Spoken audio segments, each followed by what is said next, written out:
Vous écoutez Parlons Conversion avec Benoît Saint-Laurent.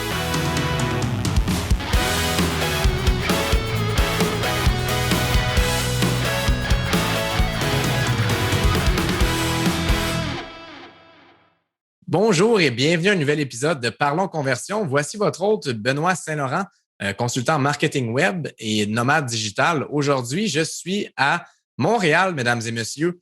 Une belle journée à Montréal. Je suis avec Étienne, mon bras droit. C'est lui, en fait, viens nous dire un petit allô, mon Étienne. C'est grâce à lui qu'on a une belle trame sonore, qu'on a un bon mixing, qu'on a tout le kit. On peut le remercier. Il est juste à côté ici. Merci, monsieur. Aujourd'hui, on a tout un épisode. On parle de quelque chose d'assez controversé, quelque chose qui est sur les lèvres de tout le monde présentement. Et non, ce n'est pas à savoir si le Canadien a les chances de gagner les séries, mais bien, est-ce que votre téléphone cellulaire enregistre ce que vous dites à des fins publicitaires? Est-ce qu'il vous espionne votre téléphone cellulaire?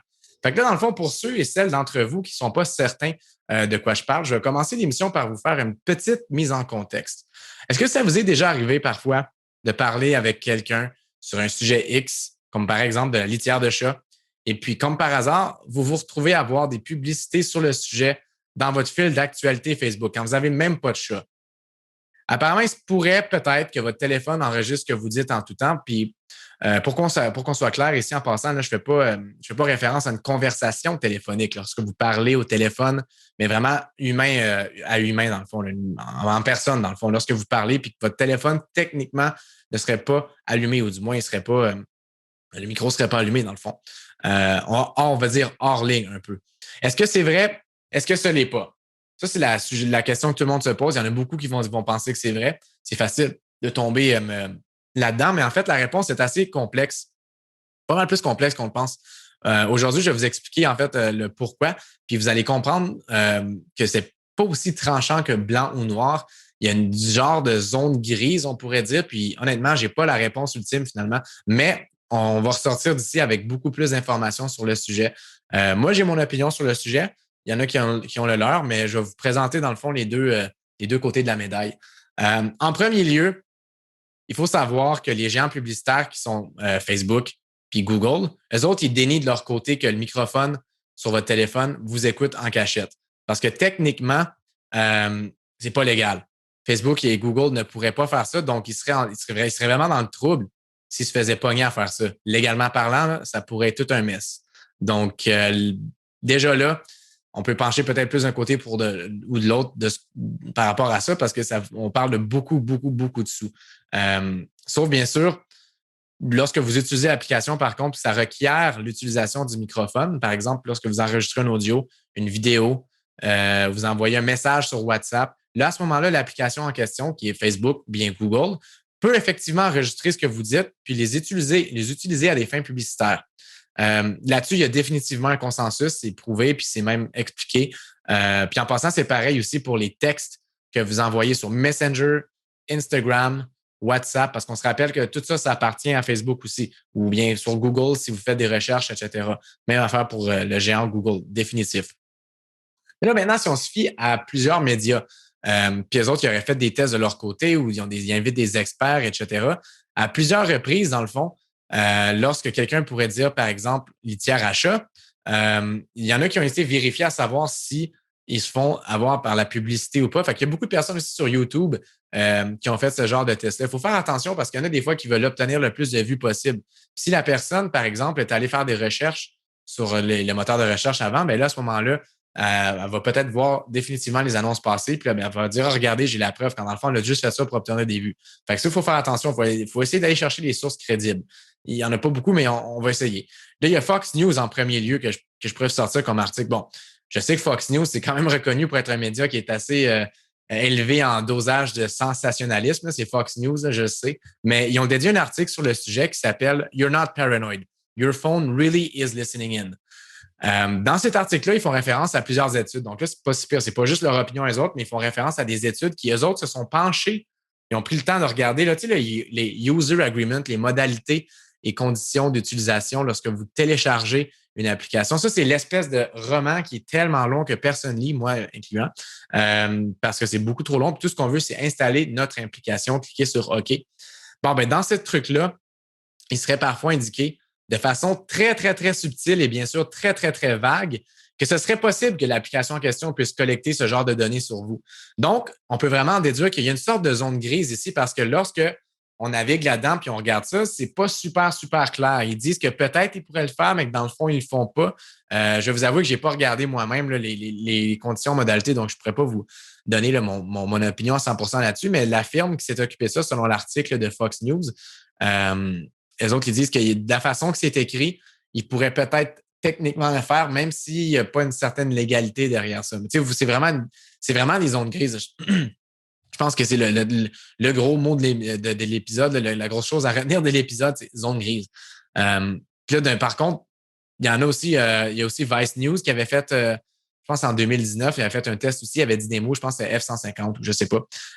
Puis la personne avait fait le test plein de fois, puis après ça, elle a dit, regardez, je me suis fait cibler par les publicités, etc. Puis elle a fait le test en live et tout. Donc ça a fait parler beaucoup. Encore là, c'est quand même assez intéressant parce que la personne, peut-être qu'elle voulait obtenir des vues, peut-être qu'elle était honnête, je ne sais pas, mais définitivement, c'est assez intéressant. Il y en a beaucoup qui vont pencher de ce côté-là, c'est sûr et certain.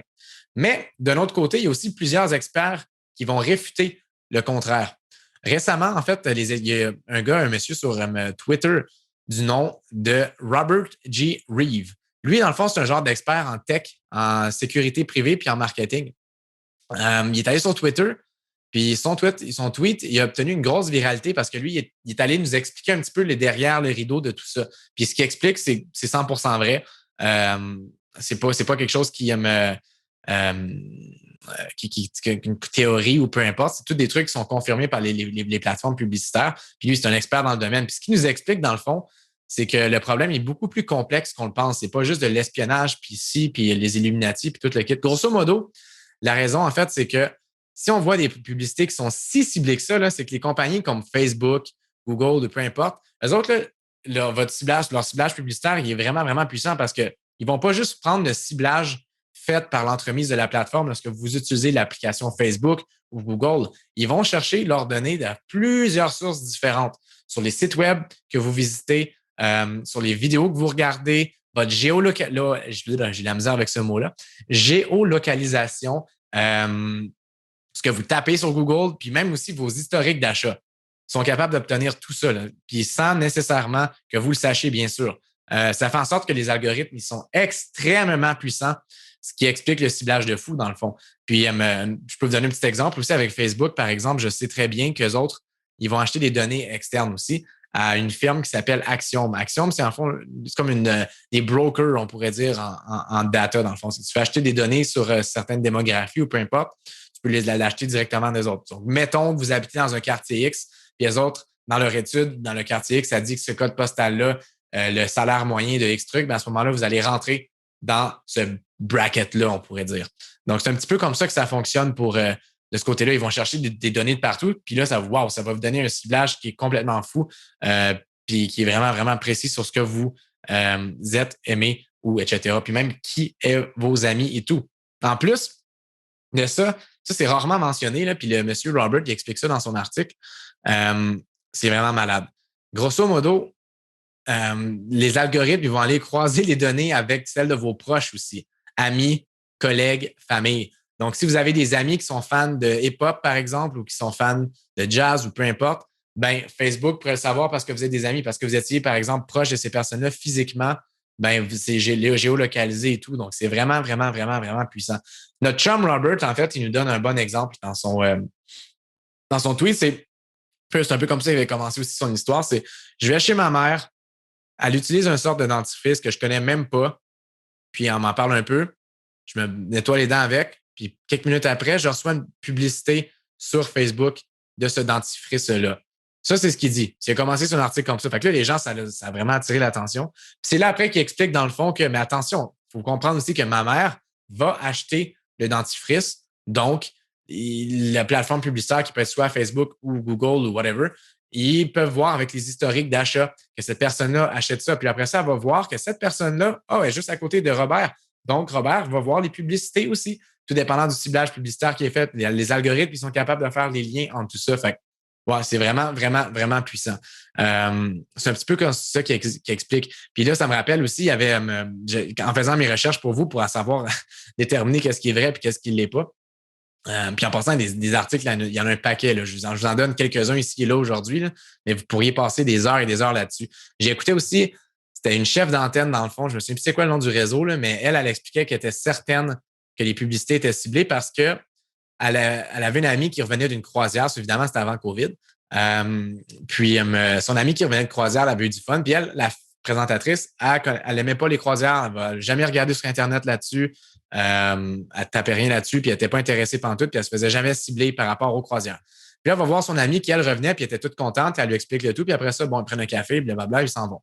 Elle, tout de suite après, ou un peu par après, elle commence à se faire cibler par le même croisière que son amie est allé prendre. C'est assez puissant. Fait que là, on pourrait se dire, ben là, attends une minute, là. C'est sûr que Facebook l'écoute parce que sinon, il n'y a pas d'autre façon de faire le lien. Mais oui, comme nous l'explique notre chum Robert, la madame, si les plateformes publicitaires ont accès à son historique d'achat, puis après ça, tu embarques le lien avec le ciblage géolocalisé, ça peut expliquer pourquoi cette personne-là voit la publicité.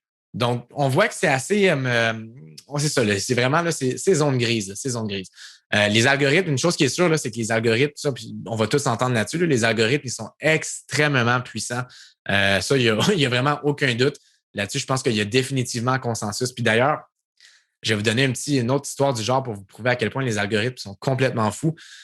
Ça s'est passé aux États-Unis il y a plusieurs années quand même. Puis c'est quand la publicité web commençait à devenir de plus en plus populaire. Donc, c'est un sujet c'est une histoire qui a fait beaucoup parler. Là, c'est énormément parlé. Grosso modo, c'est l'histoire d'une fille qui a des symptômes de grossesse. La fille est enceinte puis elle ne sait pas. Puis elle tapait sur Google, par exemple, OK, elle vomit, etc. Tu sais, je ne sais plus c'est quoi les symptômes qu'elle a tapés, mais elle n'avait pas catché, elle n'avait pas réalisé que la fille est enceinte. Puis quelques temps par après, elle utilisait en passant l'ordinateur de famille. Fait que le papa puis tout le monde utilisait le même ordinateur, c'est dans ce temps-là, tu sais. Puis là, après ça, dans ce l'ordi, arrête pas de se faire cibler de publicité pour nouvelle maman. Dans le fond, tu sais, là, vous allez bientôt être nouvelle maman, acheter tel produit, blablabla. Puis là, ben, la famille capotait, puis après ça, le père était frustré. Puis comment ils peuvent faire ça? Voyons donc. Puis là, finalement, ben, ils ont réalisé que la fille était effectivement enceinte. Fait que là, on est en train de comprendre que l'algorithme le savait avant même eux autres. C'est puissant en sein, s'il vous plaît, cela. Donc, il n'y a aucun doute, les algorithmes sont puissants. Puis, tu sais, en conclusion, moi, c'est ça que je me dis un petit peu aussi. Ils ont tellement d'informations sur nous, là, avec toutes les autres sources de données différentes, qu'ils ont-tu vraiment besoin de briser les lois pour être capables de nous cibler avec des publicités vraiment précises? Parce qu'ils ont déjà assez d'informations sur nous. Donc, je vois un petit peu la faiblesse peut-être derrière cette théorie-là, mais c'est quand même intéressant parce qu'il y en a qui ont fait le test puis ils disent ah non, regarde, tu vois, je l'ai vu. Donc, bon, on a de la misère à trancher là-dessus, mais c'est ça. Moi, je pense que je pencherais plus du côté de notre ami là, Robert. Puis aussi, j'ai aussi d'ailleurs, pour ceux qui se rappellent, à l'épisode 2, on avait Adrien de Wookie. J'étais avec lui justement hier. Il me racontait que lui, il a fait le test pendant une semaine. Puis Adrien, il aime ça tester des trucs. Puis il avait dit, j'ai essayé avec le mot Lego. Adrien achète jamais de Lego. C'est pas un gros fan de Lego. Puis il l'a fait pendant une semaine à plusieurs reprises, fréquemment. Il arrêtait pas de dire Lego, Lego. Puis son téléphone était juste à côté de lui. Puis assez là pour que sa copine soit complètement tannée qu'il fasse ça. Puis il me confirme qu'il n'a vu aucune publicité sur le sujet. Donc, peut-être que c'est peut-être qu'il y a raison, mais de l'autre côté, peut-être aussi que Lego ne faisait pas de publicité. Aussi, peut-être que c'est pour ça que, ou une compagnie qui vendait Lego, je ne sais pas. On ne le sait pas. Mais c'est ça. On n'a pas vraiment de zone, on n'a pas vraiment de zone, on n'a pas vraiment de réponse finale. Mais rendu là, en ce moment, c'est peut-être une question d'opinion, peut-être, mais je vais vous dire une chose certaine. Selon moi, les plateformes publicitaires ont définitivement assez de données pour nous cibler de façon vraiment précise. Je pense pas qu'il y a besoin de briser la loi pour aller plus loin. Mais j'avoue que c'est assez loufoque. Fait que regardez bien ce qu'on va faire aujourd'hui. Je vais dire à un paquet de reprises un mot que j'utilise jamais, que j'ai pas tapé dans les derniers. En fait, j'ai jamais vraiment tapé ça. Puis j'ai pas d'enfant ou quoi que ce soit. Fait qu'on va utiliser les couches à bébé. Ok, c'est ça qui va me sortir par la tête. Je pense qu'on va être pas pire de ce côté-là. Je vais le dire à peu près 20 fois. Puis, on va regarder ce que ça va donner. Donc, couche à bébé. Je vais aller m'acheter des couches à bébé. Couche à bébé ici, couche à bébé par là. Je veux des couches de bébé. Couche bébé. Qu'est-ce que j'ai besoin déjà? Oui, des couches de bébé. Quoi encore? Des couches de bébé. Étienne? Des couches de bébé. There we go. Donc, là, je pense que je l'ai dit assez souvent, couche de bébé, couche chez bébé, couche de bébé. All right. Donc, là-dessus, ce qu'on va faire, une fois que je l'ai dit, la semaine prochaine, je vous reviens, je vais vous dire si j'ai vu les publicités ou pas. Donc, c'est à voir. Il y a une suite à l'épisode. Je ne sais pas si je vais en parler pendant le podcast ou je vais faire une publication sur le sujet, là, on va voir. Mais on est tous curieux de voir ce qui va arriver. All right. Short and sweet, l'épisode d'aujourd'hui, mais plein d'informations. C'est rendu de l'opinion à ce point-ci. Comme je vous dis, dans les deux camps, il y a des opinions vraiment intéressantes. Donc, à voir. All right. Bonne journée tout le monde. À la prochaine.